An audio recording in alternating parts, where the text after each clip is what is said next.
So in a Special Forces qualification course, I knew this kid named Chris, just an amazing dude all around.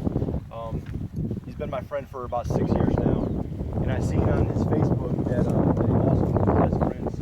I heard of the guy, I never actually knew him though. And after finding out what he did for his friend, I was just blown away. His friend, Matt McClintock, was killed in action, and he had a newborn son.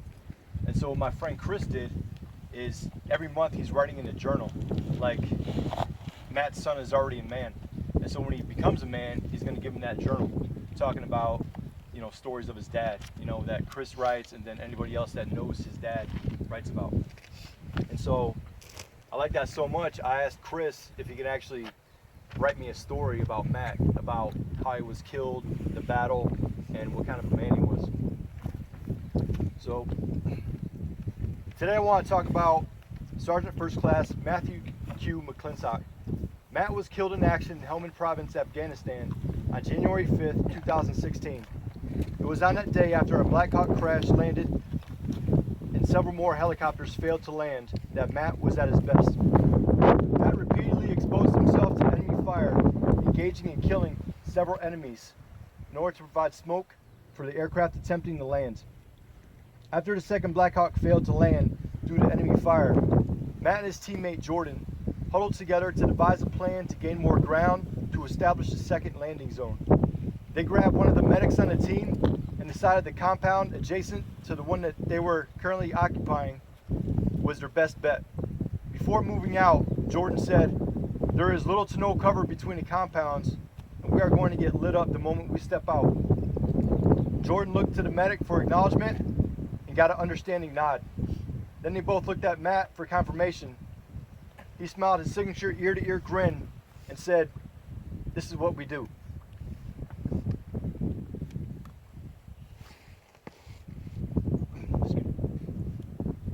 We've got to get Ski out of here.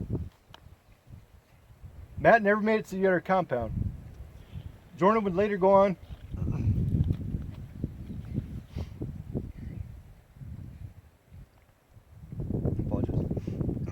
to say that it was due to Matt's actions that day, including his ultimate sacrifice, that his teammates made it out there alive. If you ever had the chance to meet Matt off the battlefield, you would never expect that he was a Green Beret. He enjoyed Star Wars, Lord of the Rings, and video games, to point out where his friends and family would often joke about having an intervention. His favorite comic book character was Spider-Man because he was a nerdy underdog that Matt closely identified with growing up. You couldn't go on a road trip with him without hearing multiple quotes from the cartoon Archer and listening to the Top Gun soundtrack at least 23 times. Every Christmas, he would watch Die Hard. Growing up, he and his brother would regularly have lightsaber fights. All these things and several more were often used by his teammates to poke fun at him and how it wasn't what a big tough Green Beret would be into. Matt would always just smile, that smile of his, and challenge the guys to anything from shooting and lifting to each teammate's individual job on the team. More often than not, he would win these challenges and never let you forget your failure to beat the nerdy Star Wars kid on the team. The only thing Matt loved more than his job was his wife, Alexandra, and her newborn son, Declan. Matt was lucky enough to be home on R&R when Declan was born. During those 2 weeks, it's rough. The only time that smile left his face was when he unwillingly passed out, trying to make the most of his time with his family. Similar to how we trained and prepared for work, being a father was no different. After discovering his son was on the way, Matt researched and purchased more books than some college students going through obtaining a 4-year degree. In the Army, there are guys that always feel the need to have the newest and best gear available. We affectionately call these guys gear queers. And Matt definitely fit in this category. His desire to have the newest and best gear bled over into being a father so badly, his wife would often complain about them purchasing almost identical items. Matt would always rattle off the final details to a level normally reserved for the engineers designing the products, smile and say, "Any questions?" During the following 2 months after Matt's death, several charity organizations wanted to assist however possible, whether it be providing monetary aid or people to provide help where it was needed. I don't know if his friends, family, and wife would have been able to get through it without the unwavering assistance from various organizations. The Green Beret Foundation was at the forefront of this effort.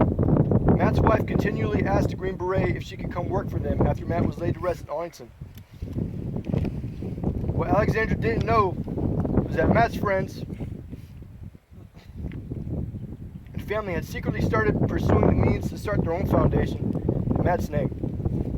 After Matt was laid to rest, the foundation was presented to Alexandria, and she has been busy ever since. The Matthew Quinn McClintock MQM Foundation is a nonprofit organization dedicated to helping Gold Star families